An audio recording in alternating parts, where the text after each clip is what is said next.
Well, people like you, a lot of people like you, and I know they want to see you succeed. I have heard your name. This is a rumor. You can confirm it or deny it. And by the way, you deserve some time off. But I've heard Kari Lake, FCC commissioner, and to me, that makes a whole lot of sense. I will do anything I can to help our country. I got into politics reluctantly as a citizen because that's what our founding fathers expected. And I was inspired by President Trump, a real American outsider to politics jumping in. And so I jumped in, and I want to do anything I can to help our country. So I'm not ruling out anything that would help President Trump or help make America great again.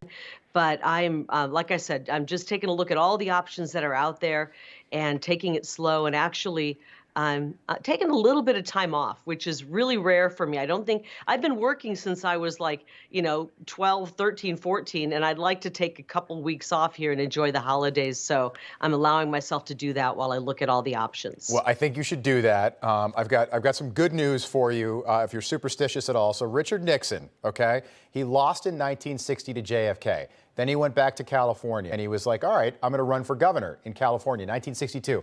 He lost the governor's race there. It was close, but he lost. 6 years later, he was president of the United States. Kari, what do you take? You take 6 years off, we'll be in the midterms.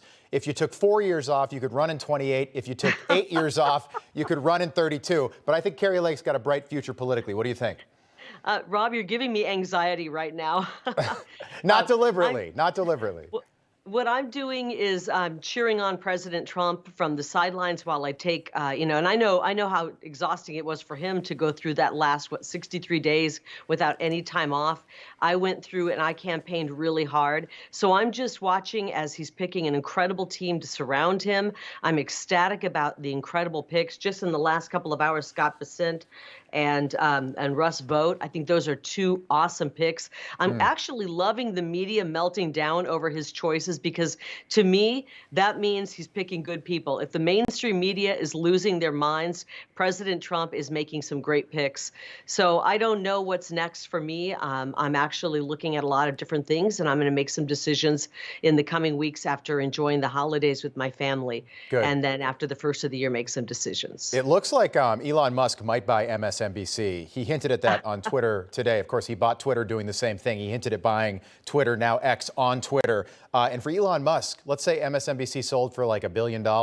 That's chump change for a guy that's worth almost $300 billion. So you could maybe take over for Rachel Maddow.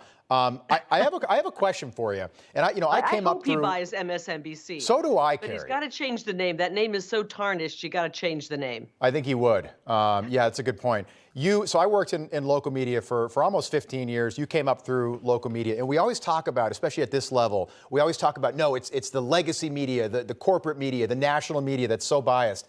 I actually thought that local media, and I'm talking about local newspapers as well, are just as biased as the MSNBCs and the CNNs of the world, or even worse. Did you find it to be that way in Arizona as well?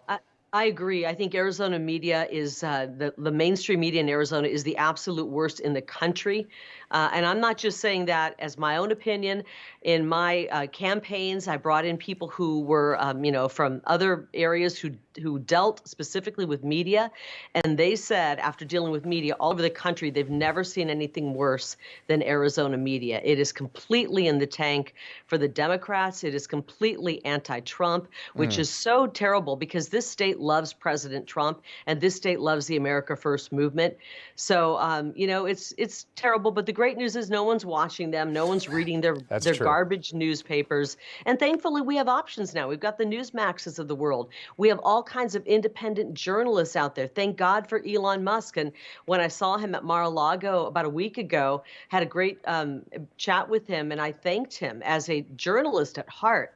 I thanked him for saving the First Amendment. In my first run for governor, I remember having to self-censor myself as we would put out tweets on Twitter. At the time, it was owned by Jack Dorsey and a bunch of other people. Right. And we were actually afraid if we said a certain word, we could get our whole account dropped. And now to have the freedom to speak freely as Americans with First Amendment rights, it's really incredible. And I told him how much I appreciated that. Also, his embrace of the America First movement and his support support of the Second Amendment and our freedoms and rights. He's an incredible man. I'm so happy he's in the Trump circle and the Trump orbit now, and he's going to do great things with DOGE. We're going to clean up this government, shrink down all the wasteful spending, and maybe get rid of a few departments that are really unnecessary or just abusing the American people while we're at it. Information. Truth is freedom. Is Newsmax. It's real news for real people.